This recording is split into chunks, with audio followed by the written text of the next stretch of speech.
The US Secretary of the Treasury, Scott Bessent, is now freaking out and says that the current crash is just a fake crash. And the US government is not responsible here, but rather it's the Magnificent Seven, meaning the big companies here in the USA, Apple, Google, Tesla, Meta, and so on, that are responsible for the current corrections. We are looking at why these statements are so relevant, even for Bitcoin. Additionally, Howard Lutnick, the Secretary of the Treasury, is now talking about interest rate cuts. And that's bullish. Also, in the betting markets, the probabilities for interest rate cuts are currently rising. This means there is new liquidity.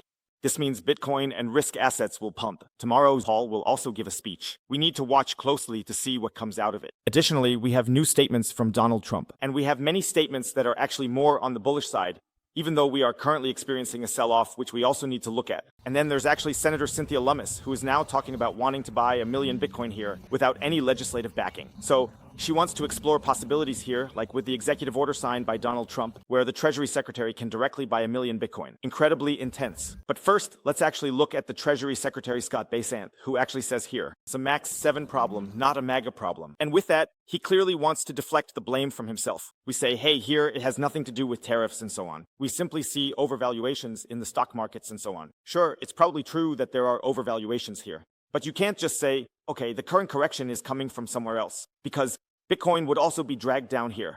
That means the stock markets, the Treasury Secretary, are going down because there was uncertainty in the market. Due to tariffs, then Bitcoin goes down with it. And now the Treasury Secretary says, no, we're not responsible for the whole situation. It's no longer a secret that the US wants to refinance here and that uncertainty is being created to bring interest rates down. We'll also take a look at why this could potentially work now. We are also seeing recession warnings really going. A lot of uncertainty coming into the market. Recessions are being pointed out by various large expert groups. Here, Goldman Sachs and many others. Michael Saylor says he's not selling.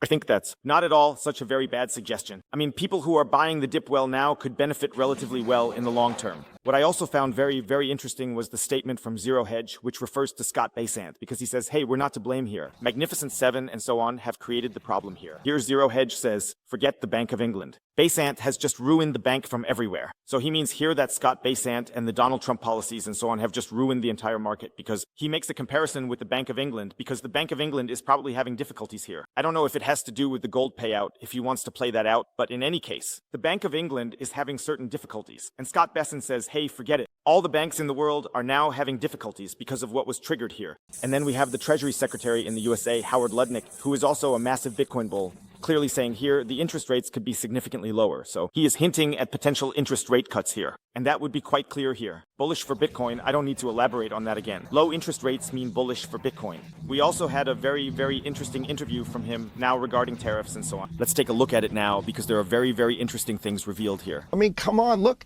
he gave a 50% discount. What he's saying is, look, we need to rebuild American manufacturing base. We can't allow the United States of America to not produce steel.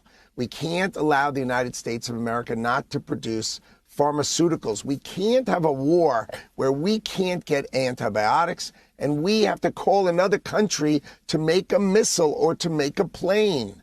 I mean, these are obvious things. We need to have domestic production. We need to employ Americans. And I think that is the model that Donald Trump is seizing on. We need to employ Americans for the good of the United States of America. Factories are coming back. And here's the key. Factories now can use robotics. And so American workers can be much more efficient with robotics. And you're going to see the greatest resurgence of factory building and factory production in America. This is our time. And it is time for us to rebuild it. And that's what Donald Trump is out to do. He's changing the way people think about production in America. So he is making the big goal clear again regarding all the tariffs and so on, that the USA simply has the problem that all the production is going abroad and they want to bring the production back. I mean, this is also related to the world currency. When you have the world currency, you simply have the Triffin dilemma, where production is potentially always shifted abroad, and you move from being an export nation to more of an import nation, and then you eventually face the issue of not having the supply chains in place anymore. In an emergency, can't produce anything at home anymore. And Trump wants to change that again. Or rather, Howard Lutnick says that they want to change it, although I would say this is also largely due to the strength of the dollar. That means if you simply have the strongest currency, it's quite normal that you're not necessarily an export nation, that you're not necessarily a nation where a lot is produced domestically, but rather a nation where a lot is imported and everything is bought from outside. if you simply have the strongest currency. We then have some very, very interesting movements in the interest rate markets here. Here we actually see the forecast markets are currently predicting 3 interest rate cuts in 2025, totaling 25 basis points. According to Kalaschi, the betting market tool here. In light of the increasing probability of a recession, the markets assume that the Fed will be forced to cut interest rates as early as next month. That would be crazy. The next interest rate cut would then be in May. Tomorrow, as I said, there's talk of Powell, we need to pay close attention. There might already be initial indicators here of whether interest rates might go down. Donald Trump has also chimed in here, now a day after the whole interest rate story, and says the operation is over. The patient has survived and is recovering. The prognosis is that he will be significantly stronger, bigger, better, and more resilient than ever before. Make America great again. And there he is, basically referring to the stock markets and so on. Just, I would say, putting them aside. That doesn't seem to be such a big deal to him and so on. Even though Scott Bessent is saying, okay, hey, the tariffs weren't responsible at all. But they will probably already know very well that the tariffs are indeed partly responsible for the current market uncertainty. Because, as I said, that's also the big plan of the USA. They want exactly this uncertainty. It's not like all this uncertainty just falls from the sky. It's deliberately created. And there's a plan for that, namely, to force the Federal Reserve to its knees here, finally lowering the interest rates. And now let's really look at why these current events are actually bullish for Bitcoin. There is a very, very interesting tweet here from David Bailey who says, contrary view, most countries will capitulate quickly. That means they will quickly reduce their tariffs here or they will here. They will make offers to the USA. That's what is meant by capitulation. Mutual reduction of tariffs, new markets and economic value are unlocked, markets recover. Countries that hold the line or retaliate will give the impression of being captured by special interests and incapable of action. What is the purpose of a comprehensive tariff reform? He asks here. So with that, he's simply implying, hey, more and more countries are going to give in now. They were very, very strong here. But now they've realized, okay, Donald Trump isn't bluffing. He's going all the way. Now the countries here are going to give in. And when these countries give in, it's positive for the market.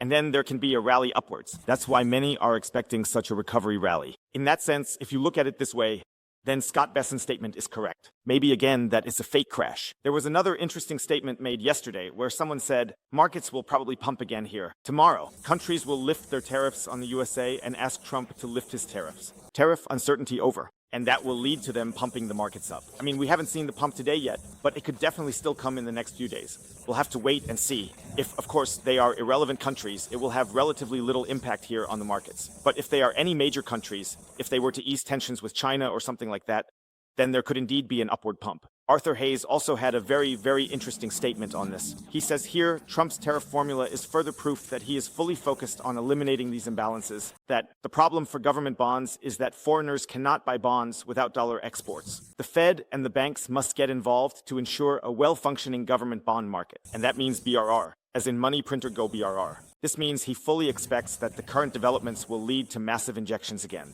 into the markets, with central banks stepping in. He is already assuming QE. The target for the end of the year is at least $250,000 here. And he definitely expects that we will see massive waves of money printing this year in the USA. And now we have an ultra exciting clip from Cynthia Lummis, who actually talks about the possibility that the USA could potentially start this year to buy 1 million Bitcoin, not $1 million.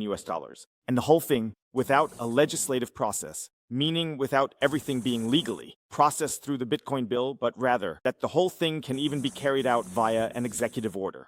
Listen to it because it's highly significant. She is currently looking for ways to push this through.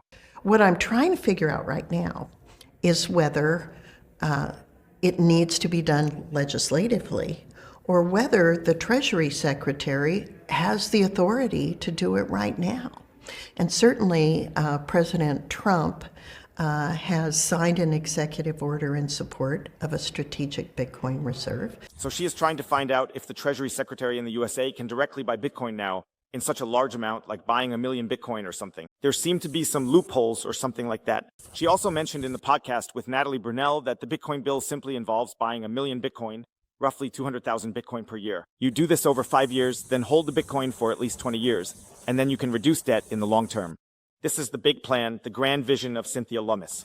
And it would be very, very bullish if this happens mainly through the Bitcoin bill, because then it would be anchored in law, and even if Donald Trump is no longer in office, a future president couldn't just sell the Bitcoin. But Cynthia Lummis apparently wants to check if a shortcut can already be made here. So maybe earlier, through an executive order to buy 1 million Bitcoin already, and then perhaps in a subsequent process, just anchor it in the law so that the Bitcoin cannot be sold even if Donald Trump is no longer in office.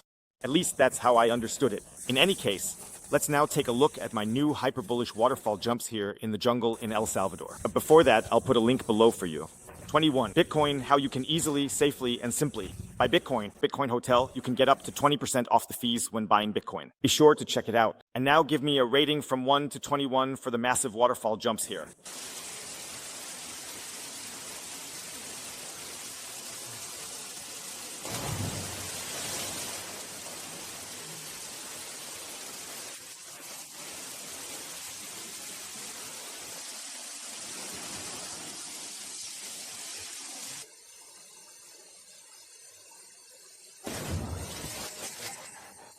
Here.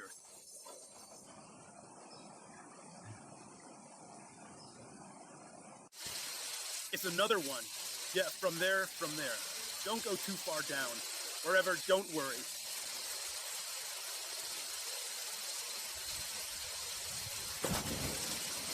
Exactly. And I don't want to keep watching. What? I have to bring it out. I don't understand you. Don't come too far. Don't hit. Yeah, greed. Greed. Against suicide. I see.